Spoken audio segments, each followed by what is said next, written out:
भुनी हुई जो भी चीज़ खाते हैं कार्बन बन गया होता है। तो हमें शोरबे वाला लेना है। हम चटखारा मुंह का जायका बहुत अच्छा है, लेकिन हड्डियां उनके किनारे हमारे जो है वो बुरबुरे हो रहे हैं। कम से कम खाना जो है वो सोने से 3 घंटे पहले 9 बजे से लेकर हम 1 बजे वाला जो पहला पहर है इसमें हम सो चुके हो। पंबा दाना जो है ना ये मिलेगा पंसारी से। कमर और जोड़ों के दर्द आज के मसरूफ तर्ज ज़िंदगी का आम मसला बनते जा रहे हैं। नौजवान में हम देखें नौजवानों में ज़्यादा असाबी तकालीफ और हाथ पाँव सुन हो जाना बहुत ही आम बन चुके हैं। और ऐसे मसाइल ना सिर्फ रोज़मर्रा ज़िंदगी को मुतासर करते हैं बल्कि काम की सलाहियत और मयार ज़िंदगी भी कम कर देते हैं।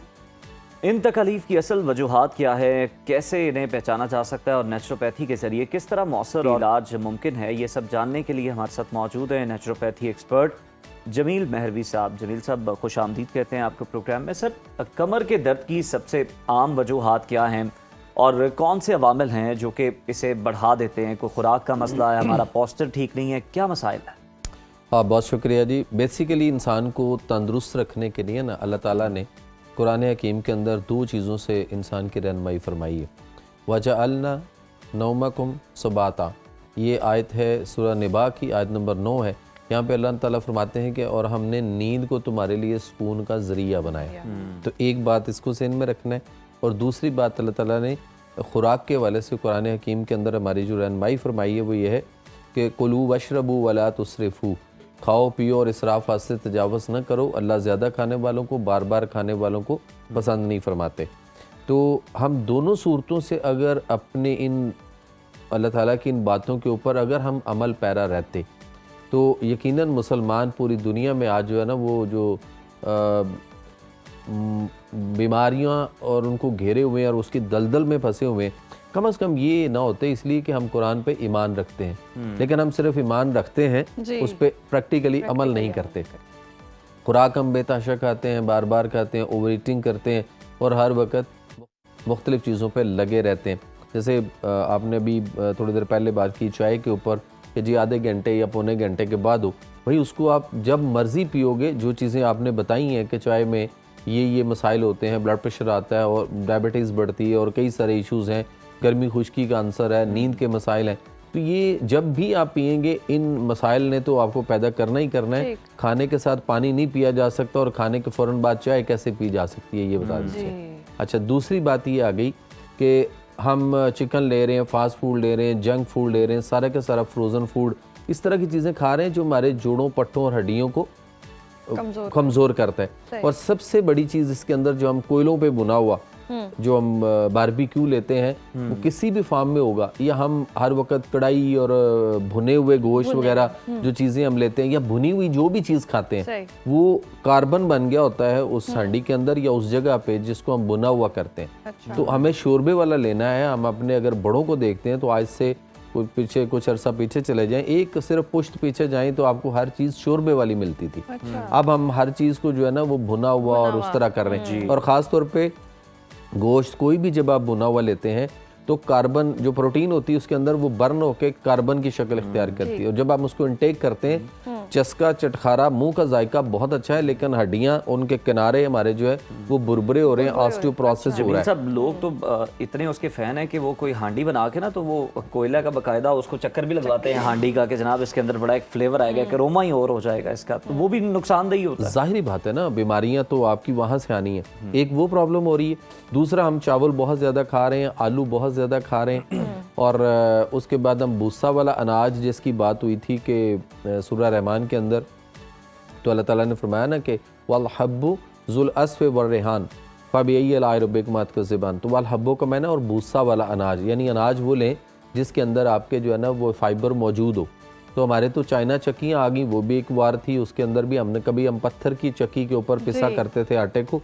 चाइना चक्की आई, उसने इतना बारीक कर दिया कि उसके अंदर सारा भूसा जो था या फाइबर जो था उसको क्रश करके इतना वो बर्न कर देते हैं कि वो जली हुई वहाँ से भी हम जो है ना फाइबर वो भी हम इंटेक कर रहे हैं। लगता है वो फिल्टर करके वो जो बच जाता है वो वाला आटा बेचना शुरू कर देते हैं। जी, उसमें भी वो चोकर निकल गया, सूजी निकल गई, मैदा निकल गया और पीछे जो सफ़ेद आटा है वो तो वैसे ही एक लेवी टाइप है। इसके बाद आगे हम अपने आप को एक नींद के माले से अगर हम देखते हैं तो अल्लाह ताला ने नींद जो है ना वो हमारे लिए एक पुरसकून ज़रिया बनाया। सूरह निबा की आयत के मुताबिक। तो हम अगर अपने बावदाद को आज से 30-40 साल पीछे जाके अगर हम देखते हैं तो सारे के सारे जल्दी सोने के आदी थे। जल्दी सोना मतलब कोई आपके पास एक्टिविटी इस तरह की नहीं थी और आप जल्दी सोते थे। लोग गाँव में, देहातों में, अभी भी अक्सरियत हमारी जो है वो शहरों में इतनी नहीं है जितनी देहातों में है। तो वो लोगों के पास कोई ऐसी चीज़ ज़रिया नहीं होता था, तो वो जल्दी सोने के आदी थे और जल्दी सो जाते थे। अब जब से हमारे यहाँ ये मोबाइल आ गया, लैपटॉप आ गया, टैब आ गए मुख्तलिफ और ऐसी चीज़ें आ गई, तो कम से कम खाना जो है वो सोने से 3 घंटे पहले, बेड पे जाने से 3 घंटे पहले खा लिया जाए और उसके बाद कम से कम 2 घंटे पहले जो है ना वो आप अपनी मुख्तलिफ किस्म की एक्टिविटी जो है वो छोड़ चुके हों जो ज़हनी तौर पे होती हैं, और कम से कम 1 घंटा पहले आप कोई भी स्क्रीन जो है वो ना देखें। इन चीज़ों पे भी हमें देखना है। और अल्लाह के नबी सल्लल्लाहु अलैहि वसल्लम की हदीस है कि इशा पढ़ते ही फ़ौरन चिराग और रोशनियाँ गुल कर दो और उसके बाद खिड़कियाँ दरवाजे बंद करो और सो जाओ। रात का जो पहला पहर है ना वो सूरह निबा के मुताबिक अगर हम उसको देखें तो ये वो पहर है जो आज मेडिकल साइंस कहती है कि गोनेडोट्रोपिन हार्मोन आता है और वो आपकी बॉडी में बनना शुरू होगा और इसका दुरानिया जो शुरू होता है वो 9-9:30 बजे से ये शुरू हो जाता है और उसके बाद 2 से 2:30 बजे के करीब ये रिलीज होता है। तो उसके बाद वो बॉडी की ट्यूनिंग, ओवरऑलिंग और वो सारा उसको सॉफ्टवेयर, पूरा जो हमारा बॉडी का हार्डवेयर सॉफ्टवेयर है उसको सारे को अपडेट करता है। अच्छा, रीसेट कर देता है, एक एक खुलिये को इस तरह फ्रेश कर देता है। लेकिन हम काश कि हम रात 9 बजे से लेकर हम 1 बजे वाला जो ये पहला पहर है इसमें हम सो चुके हों और उसके बाद वाले पहर में अगर हम उठते हैं, ताजद पढ़ते हैं, फजर पढ़ते हैं और उसके बाद हम अल्लाह का जिक्र करते हैं, तो अल्लाह के नबी सल्लल्लाहु अलैहि वसल्लम जो है वो कसरत से दुआ मांगा करते थे अपनी उम्मत के लिए कि अल्लाह मेरी उम्मत को, मेरी कौम के लिए जो है ना वो सुबह में इनके लिए खैर और बरकत के जो है ना वो ज़राए आसानियाँ फरमा। और हम उन चीज़ों से गाफिल हुए पड़े हैं। सुबह मतलब हमारे जो नाश्ता है वो देख लीजिए, एक नाश्ता है सुबह और वो है इन मुसलमानों में अगर हम देखते हैं तो रमज़ान का 1 महीना अभी आने वाला है तो उसमें हम सहरी करते हैं यानी अर्ली। और दूसरी बात यह है कि शाम को अफ्तारी है, 2 टाइम का खाना है। अच्छा, वही महीना ये वाला रमज़ान का जो आने वाला है ये प्रैक्टिकली हमें ये बताता है कि आपने 1 महीना ये जो लाइफस्टाइल आपने प्रैक्टिकली अमल किया, आपको एक चीज सिखा दी गई, एक ट्रेनिंग दी गई कि अगले 11 महीने आपने इसी तरह से रहना है। लेकिन हम अगले 11 महीने समझते हैं कि हम आजाद हो गए, मतलब रमजान के बाद अब हम इजीली खाएंगे। सर, रमजान के बाद नहीं, चांद रात हो जिनकी देर होती है और पूरी रात हम खाते रहते हैं।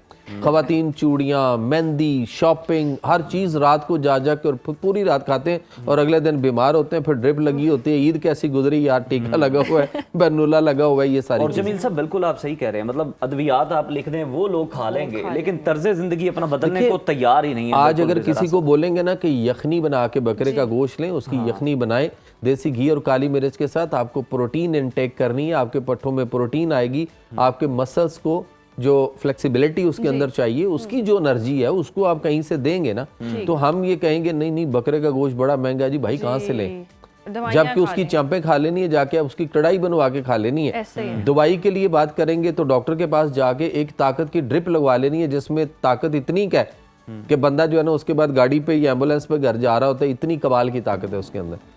और वो हमने 3-4 हज़ार 5 हज़ार की ड्रिप लगवा लेनी है। 10,000 रुपए का इतना सा एक डब्बा कोई डॉक्टर लिख दे कि ये फूड सप्लीमेंट है, इसमें ये एनर्जी है, इसको दूध में है, इसमें विटामिन है, पता नहीं, वो हमने ले लेना है। और जहाँ से नेचुरली सोर्स है हमारा, उसको हम सोचते हैं कि भाई नमनेस क्यों होती है? देखिए, नमनेस उस वक्त होगी जब हम ठंडी चीज़ों का ज़्यादा इस्तेमाल करेंगे। हरारत वाली चीज़ें हम वैसे ही बहुत कम कर चुके हुए हैं। तो वैसे ही डरा देते हैं कि गर्म होती है। हाँ जी, गर्म मतलब पाए खाने हैं, हाँ तो वो जी गर्म होते हैं, उसके बाद लस्सी ज़रूर पीनी है। तो ये कहाँ से बात आ गई? अगर पाए खाने हैं तो उसकी प्रोटीन लेनी है, उसके बाद फ़ौरन उसके ऊपर पानी नहीं डालना ना, या ठंडी कोई चीज़ नहीं डालनी, आप लस्सी डाल देते हैं। तो इसी तरह से चावल हैं, आलू गोभी है, उसके बाद सफ़ेद चने जो इस वक्त आप अंदाज़ा करें कि कोई भी ये नहीं बता सकता कि लाहौरिये कितने टन चने रोजाना खा जाते हैं, जो सफ़ेद चने हम नान और उसके साथ लगाते हैं। तो ये सारे तजाबी तो एसिडिटी पैदा करते हैं। काले चने देख लीजिए, जिसको हम घर में भी पका लें तो बहुत कम लोग उसको मुंह लगाते हैं या उसकी तरफ जाते हैं। अगर पक भी जाएं तो वो राइस के साथ ही खाते हैं। ज़ाहिरी बात है। फिर दूसरी बात ये है कि अगर हमारे यहाँ ये मसले हैं तो हमें प्रोटीन इनटेक करनी है, बकरे का गोश्त लें, उसके साथ लें। दूध जो है ना वो लिया जा सकता है। और उसके बाद एक चीज़ हमारे यहाँ जो ये कमर के पट्ठों के और ख़ास तौर पे एक बैठने का हमारा मसला है कि हम प्रॉपर जो हमारा पोस्चर है बैठने का वो सीधा नहीं उस तरह से है। जो जहाँ झुका हुआ है वो घंटों उधर ही बैठा हुआ है ऐसे करके, वो उसी में मस्त है। लैपटॉप है, कोई भी चीज़ है। तो एक तो हमें बैठना, फिर दूसरा है कि उठ के थोड़ा सा उठ के चले फिरें भी जब आपको सुस्ती आना शुरू हो, या किसी दूसरा हम एक्सरसाइज बिल्कुल छोड़ चुके हुए हैं, वॉक वो नहीं करते। और उसके लिए जो है ना पंबा दाना एक सफूफ है, पंबा दाना।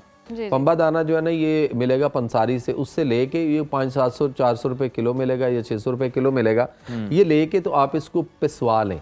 ठीक। और ये जो कपास होती है ना, कपास का जो बीज होता है, जिसको बनोला कहते हैं, ये उसी को तिब में पंबा दाना कहते हैं। और कमाल की चीज़ है कि अगर ये जो बनोला है, ये अगर गाय भैंस बकरी को डाला जाए, खिलाया जाए उसको, तो वो इतना कमाल का दूध गाढ़ा और उसके बाद उसके अंदर मक्खन और देसी घी की मिकदार जो है वो बढ़ जाती है। और उसी का ही मगज़ जो है बनोले का, उसको पंबा दाना तिब में कहा जाता है। और उसका वो मगज़ लेके पंसारी से मिल जाता है बड़ा इजीली, उसको लेके पिसवा लिया जाए, उसका पाउडर कर लिया जाए। और उसका एक जो टेबल स्पून है वो सुबह निहार मुँह और 1 चम्मच रात को सोते वक्त अगर हम दूध के साथ, गर्म दूध के साथ लें और गर्म दूध में देसी घी डाल के लें, तो ये जो हमारे कमर के मसले हैं, मोरों के मसले बने पड़े हैं, और असल बेसिकली वहाँ पे मसल स्पॉम्स कर रहे होते हैं। ये देखें ना, ये इंसान है, ये खड़ा है, तो अगर ये इंसान खड़ा है तो इसकी ये फर्ज करें कि उंगली के पोर है, हम इसको समझते हैं मोरे हैं, तो अब अगर इसको यहाँ से दबाएंगे ना, ये देखें तो ये पट्ठा दब रहा है, तो साथ ही आपका ये जोड़ जो है वो भी ऐसे कर रहा है। अब मसला यहाँ पे पट्ठों का है या असाब का है, इस पे इफेक्ट है।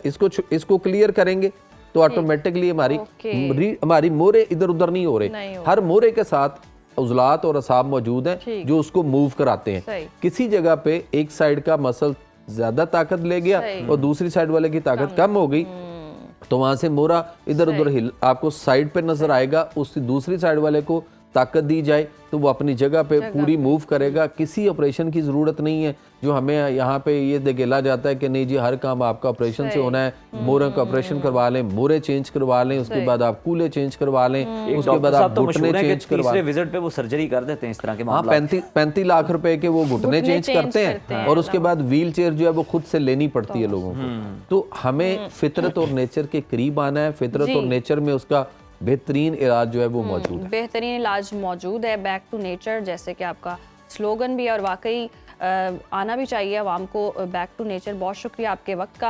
अपनी रोज़मर्रा ज़िंदगी में जी डाइट अपनी बेहतर करें, अच्छा खाएं, हेल्दी स्लीप लें, टाइम से सोएं, टाइम से उठें, एक्सरसाइज करें।